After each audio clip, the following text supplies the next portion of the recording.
SBI के paper में यदि आपके भी अटैम्प्ट 65 और 75 और 80 के बीच में है और आपका भी प्री में स्कोर कम है और आप चाहते हैं कि अच्छा स्कोर आए और मैं इस बार प्री क्लियर कर लूँ, भाई हर अपॉर्चुनिटी हर साल नहीं आती। एक साल आप चीज़ें बदल जाती है, एक साल के अंदर एक आप आज देख रहे हो जो कल अगले साल नहीं हो पाएगी, कंपटीशन बदल जाए, चेंजेस हो जाएगा, सिलेबस चेंज हो सकता है, कुछ भी हो सकता है। तो प्लीज़ इस चीज़ को प्लीज़ इग्नोर ना करें, क्योंकि IBPS का पेपर नेक्स्ट 4 अक्टूबर से स्टार्ट होने वाला, 4, 5 और 11, इसकी 3 भी डेट है जिसका SBI अच्छा नहीं हुआ। और जो चाहते हैं कि भाई मेरा SBI जैसे तैसे हो गया बट मेरे अटैम्प्ट बहुत कम हुए, मेरी प्रिपरेशन अच्छी थी, मैंने बहुत मेहनत की लेकिन फिर भी मेरा इतना नहीं हो पाया, तो this video is going to be very helpful because I am also an aspirant just like you. And personally, if I talk about myself, so I have attempted in SBI clerk 96 attempt, and in quant I attempted 35 out of 35. In reasoning I attempted 34 out of 35. In English I attempted 29 out of 30. ये कैसे possible हो पाया? Strategy होती है, आपको समझना पड़ेगा कि क्या चीज़ आप मिस कर रहे हैं, जो आपकी इतनी मेहनत करने के बाद, इतने मॉक देने के बाद भी आपके नहीं आ रहे मार्क्स। क्यों नहीं आ रहे? क्योंकि आप है ना हर बार वहाँ एग्ज़ाम में जाके आप एक चीज़ मिस्टेक कर रहे हैं, और वो मैं चीज़ आपको इस वीडियो में पूरा बताने वाला हूँ कि क्या है। और ये गलती प्लीज़ फिर से रिपीट ना करें। SBI का पेपर 4 अक्टूबर से स्टार्ट होने वाला है, और ये चीज़ है ना मैं जो बताऊंगा उसको मॉक में इम्प्लीमेंट करो और उसको जस्ट फिर IBPS में अप्लाई करना। IBPS में इस बार वैकेंसी अच्छी है, बहुत अच्छा चांस है कि आप इस बार क्लियर कर लें। हर बार ये चीज़ नहीं होती, क्या पता वैकेंसी अगली बार आए ना आए। SBI की पिछली बार वैकेंसी 14,000 थी, जो अपॉर्चुनिटी थी एक अच्छी। उसके बाद SBI ने बोला था कि अच्छी वैकेंसी आएगी, लेकिन नहीं आ पाई। आपको भी पता है 5,000 वैकेंसी आई है, तो इस बार कंपटीशन थोड़ा हाई है। तो प्लीज़ इस चीज़ को प्लीज़ इग्नोर ना करें, मैं जो बता रहा हूँ वो आप ध्यान से सुनें।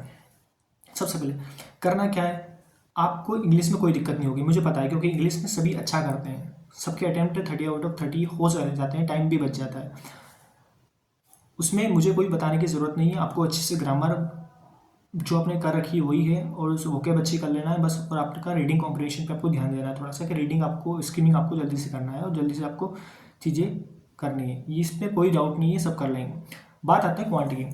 भाई क्वांट में 30 आउट ऑफ 35 मैंने SBI में अटैम्प्ट किए, इसी रिसेंटली अभी जो एग्ज़ाम हुआ इसी में मेरा 21 सितंबर की फर्स्ट शिफ्ट थी मेरी मॉर्निंग की।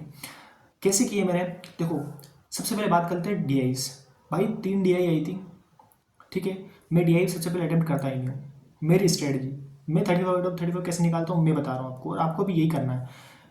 करना ये सबसे पहले, जैसे ही आप स्टार्ट कर रहे हो क्वांट को, जस्ट आपको क्या है ना, सिंप्लीफिकेशन पे आ जाना है। फिर आपको इतनी स्पीडली सिंप्लीफिकेशन पे आना है, और बीच में जो आपको DI दिखते हैं उसको मार्क कर देना है कि DI जो भी आ रहा है फर्स्ट क्वेश्चन को मार्क कर दिया, ताकि अगली बार जब आप तो डायरेक्ट आपको DI पे आना पड़े। तो सबसे पहले बात करते हैं क्वांट में, सबसे पहले सिंप्लीफिकेशन पे आपको आना है, ठीक है, स्किप करके। सिंप्लीफिकेशन पे आते ही आपको क्या करना है, सिंप्लीफिकेशन को ओरली सोल्व करने की कोशिश करना, जो कि आपको मॉक में करना है। आपको मॉक में ये करना है, और ये प्रैक्टिस में भी लाना है कि आप चीज़ों को ओरली करो। थोड़ा सा पेन कम चलाओ, मैं ऐसा नहीं बोल रहा चलाओ, पेन चलाओ, लेकिन थोड़ा स्पीडली, और ऐसा कि 2-3 स्टेप आप माइंड में ही कर रहे हो और एक स्टेप आप पेन से कर रहे हो, ऐसे। तो ये चीज़ करना। और सबसे बड़ी चीज़, SBI में किसी ने ध्यान नहीं दिया होगा, किसी ने ये नहीं बोला कि भाई SBI में क्या चीज़ हुआ है। सब जिसका पेपर अच्छा हुआ वो तो बोल ही गए, जिसका पेपर अच्छा नहीं हुआ उनके बारे में कोई बात नहीं करना चाहता कि भाई जिसका SBI नहीं निकल रहा उसके बारे में कोई बात नहीं करना चाह रहा कि भाई जिसका प्रिंट नहीं निकल रहा उसका कौन हेल्प करेगा, है ना। तो उसके लिए ही वीडियो बना रहा हूँ। आपको क्या करना है, आपको एक चीज़ ध्यान दिया अपने SBI में मैंने दिया, मैं जब सिंप्लीफिकेशन सोल्व कर रहा था तो वहाँ पर सबसे बड़ी चीज़ पता है हेल्प क्या कर रही थी? Unit digit. आपको यूनिट डिजिट हेल्प कर रही थी।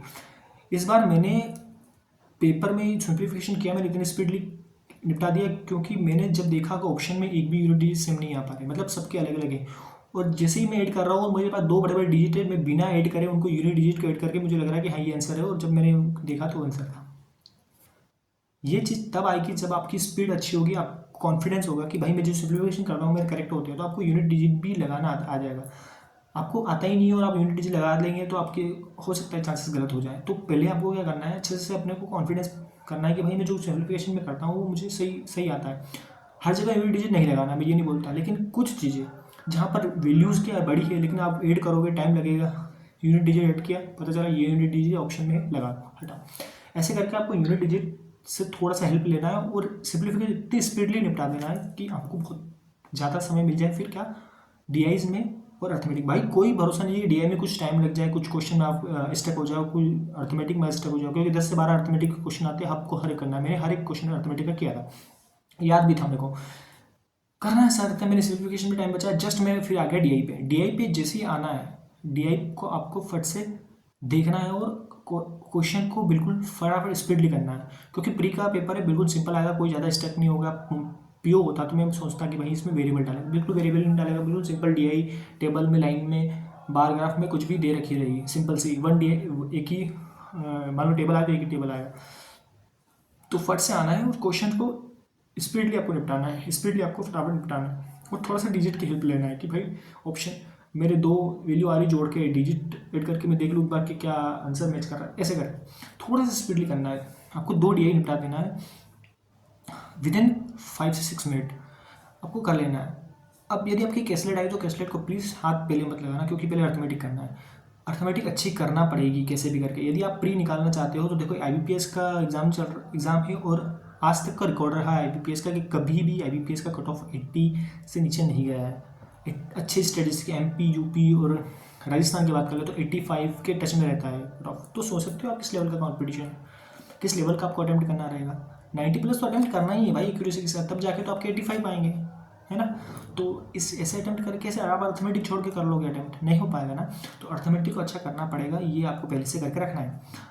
डीआई कंप्लीट के बाद आपको अर्थमेटिक पढ़ना है और अर्थमेटिक आपको फिर क्या करना है, वन बाय वन आपको सोल्व करते जाना है, स्पीडली उड़ाते जाना है। मैंने एसबीआई में ऐसे ही किया, मैंने अर्थमेटिक को पूरा उड़ाया। फिर बचा कैसलेट, मेरे पास टाइम बहुत कम बचा था, लेकिन मैंने फिर कैसलेट बहुत सिंपल आई थी, कैसलेट को आपको सिंप्लीफाई करके सोल्व कर देना है, ठीक है। क्वेश्चन 4 ही आते हैं, 3-4 क्वेश्चन कैसलेट के आते हैं, तो ये करना है। 35 आउट ऑफ 35 होगा भाई स्पीडली। थोड़ा सा आपको डिजिट पे खेलना पड़ेगा, थोड़ा सा स्पीडली खेलना पड़ेगा। और थोड़ा सा ट्रिक ये कि पहले क्वांट में क्या है कि पहले क्वेश्चन से 35 क्वेश्चन तक आपको नहीं स्टार्ट करना, पहले आपको सिंप्लीफिकेशन करना, क्योंकि आपको कॉन्फिडेंस बिल्ड होगा, यार मैंने 10 क्वेश्चन उड़ा दिए 4 मिनट में, मेरा एक कॉन्फिडेंस लेवल आ गया, ठीक है। फिर यदि रीजनिंग की बात आती है तो रीजनिंग में एक गलती अब सब करते हैं। सबसे पहले क्या आदत पड़ी, आदत है हमारी, क्या है कि सबसे पहले हम क्या ढूंढते हैं, हम ढूंढते हैं भाई सबसे पहले मिसलीनियस ढूंढते हैं, स्लॉग्स ढूंढते हैं, लिक्विडिटी ढूंढते हैं। भाई नहीं ढूंढना है यार, भाई पीओ का पेपर नहीं है कि आपको अटेम्प्ट 20 अटेम्प्ट नहीं भाई, 35 आउट ऑफ 35 अटेम्प्ट करना है। तो आपको क्या करना है, फर्स्ट क्वेश्चन जैसे ही खुला, आपको पजल दिखे कुछ भी दिखे, आपको करना है। आपके माइंड में होना चाहिए मेरे को करना है। पजल खुली, स्टार्टिंग से फट से आराम से पजल बनाओ। और पजल बनाना कैसे है, सिटिंग अरेंजमेंट पजल को बनाना कैसे, देखो कॉन्फिडेंटली। यदि आप चाहते हैं कि गलत नहीं हो आपका, तो आप क्या क्या करना है, जो भी दूसरे कॉलम जैसे कि 8 फ्लोर दिए तो 8 फ्लोर बना दिए, 8 फ्लोर पे आगे आपको इसे क्या कर देना है, कॉलम बना देना है। और जितनी पॉसिबिलिटी वो क्रिएट करना है, मतलब क्लर्क में से 2 ही पॉसिबिलिटी क्रिएट करेगा, मैक्सिमम से मैक्सिमम 3 पे जाएगा, लेकिन 2 पे ही जाएगा। तो फटाक से 2 बोला, 2 पॉसिबिलिटी क्रिएट कर लो बिना सोचे। आपको सोचना नहीं कि मेरे को एलिमिनेट करना है, करना ही नहीं एलिमिनेट, क्योंकि ऑटोमेटिक एलिमिनेट होगा। 2 पॉसिबिलिटी आपको क्रिएट करना है। और जो बोल रहा है फटाफट बिठाते, 2 फ्लोर अबो 2 फ्लोर ऐसे करके बिठाते जाना, दोनों एक ऑटोमेटिक लास्ट में जाके क्रॉस हो जाएगी, सेकंड वाली फर्स्ट वाली करेक्ट हो जाएगी, और फट से आंसर लगाया गए। अगला पजल सिटिंग अरेंजमेंट, फिर भी यही किया, 2 पॉसिबिलिटी फटाक से बनाई, जो बोलता गया वो करते गए, खत्म।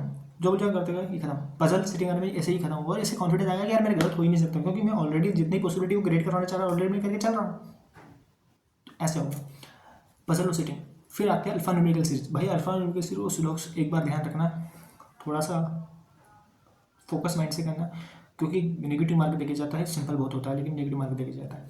तो इसको मैं कैसे करता हूँ, देखो मैं क्या करता हूँ कि इनको एक बार कर लेता हूँ, कर लिया मैंने अल्फा न्यूमेरिकल सीरीज और सिलॉक्स।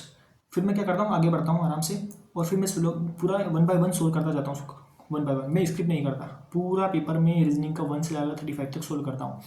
फिर मैं 35 तक जाता हूँ, एक मीनिंगफुल वर्ड मैंने एक मीनिंग वाला मैं छोड़ता हूँ क्वेश्चन, क्योंकि वो थोड़ा सा नेगेटिव मार्क हो जाता है, तो उसको मैं छोड़ देता हूँ। उसको छोड़ने के बाद मेरा जो टाइम, अब SBI में मैंने क्या किया, 35 में से 34 मिनट एडमिट कर लिए थे। फिर मेरे पास टाइम बच गया 2 मिनट का। तो मैंने क्या किया, मैं हमेशा करता हूँ कि मैं अल्फा न्यूमेरिकल सीरीज और सिलॉक्स उनको मैं एक साइड में लिख के रखता हूँ कि ये इस नंबर से स्टार्टिंग है अल्फा न्यूमेरिकल सीरीज की या सिलॉक्स की। तो मैं फिर आके वहाँ से फिर क्या करता हूँ, उनको वेरीफाई करता हूँ एक बार, क्योंकि वो गलत होते हैं भाई, वो गलत करवा के जाएंगे तुम्हें। तो तुम एक बार रिपीट आके करोगे ना तो तुम्हें पता चल जाएगा एक क्वेश्चन यार मैंने गलत कर दिया था, वो सही हो जाएगा, वहाँ से आपको एक नंबर फिर से मिल जाएगा। तो मैंने क्या किया, 2 मिनट बचे, मैंने आ गया नंबर न्यूमेरिकल्स अल्फान्यूमेरिकल सीरीज पे, और वहाँ पर आकर मैंने फिर से उनको वेरीफाई कर लिया, क्या मैंने टिक लगाया, 5 के 5 क्वेश्चन मैंने सही कर दी कि हाँ भाई मेरा सही था। फिर सेकंड मैंने सिलोक्स अटेम्प्ट फिर से मैंने चेक कर लिया कि भाई हाँ मेरा सही था ये। अब आपकी पजल्स तो गलत होना नहीं है क्योंकि आपने अच्छे से बनाया, पजल्स गलत नहीं हुई, अल्फान्यूमेरिकल सीरीज नहीं होगी गलत क्योंकि आपने वेरीफाई कर लिया, आपने सिलोक्स वेरीफाई कर लिया, आपके 35 क्यों नहीं आएंगे, आएंगे। This strategy is going to very help, क्योंकि भाई साहब 90+ अटेम्प्ट करना ऐसे ही होगा, ये एक्सपीरियंस बोल रहा है, ठीक है।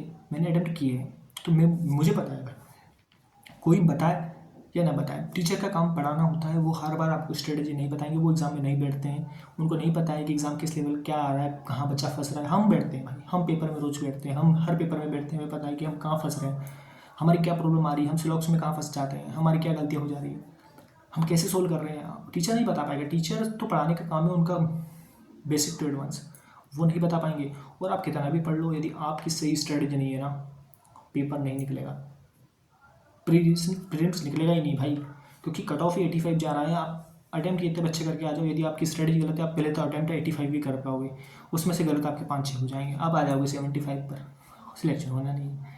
तो आपको अटैम्प्ट करना पड़ेगा, 90+ अटैम्प्ट आपको एमबीबीएस में देना पड़ेगा एक्यूरेसी के साथ में, तो आपका सिलेक्शन की गारंटी बनती है। फिर आप मेंस करो अच्छे से। तो ये मेरा स्ट्रेटजी, यदि ये चीज़ आपको हेल्पफुल लगी हो तो प्लीज़ कमेंट करना कि हाँ सर आपने सही बताई, भाई ये सही बताई, ठीक है। और मैं वीडियो आप चाहते हो तो, कोई प्रॉब्लम आपको प्रीलिम्स निकालने में आती है, प्लीज़ कमेंट करो यार, मैं आपको रिप्लाई दूंगा, हर एक कमेंट का रिप्लाई मेरी तरफ से आ जाएगा, कोई इसमें दो राय नहीं, ठीक है। आपका प्रीलिम्स निकालना है, बस कैसे भी करके, ठीक है। Thank you.